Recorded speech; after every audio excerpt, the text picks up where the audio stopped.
cái rượu nó thuộc cái rượu nó không mày chati ata ko ngayon min ko cái bên thì hiệp rất đẹp hiệp rất đẹp til chati ata ko ngayon min ko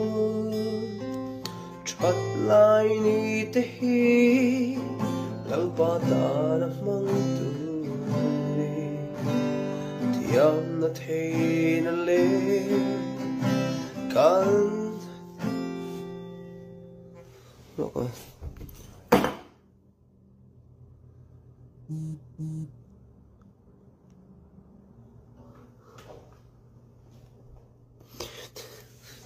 ấy giải thêm lâu thêm nhiều gì tu đi đàn cái rượu nó thuộc cái rượu nó không mày cái chuyện giải thôi tuyến sọc mày rượu là cho tuyến tu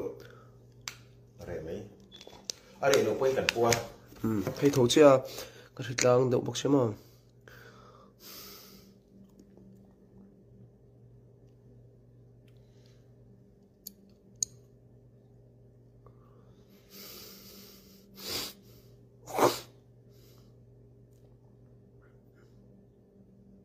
lúa lâu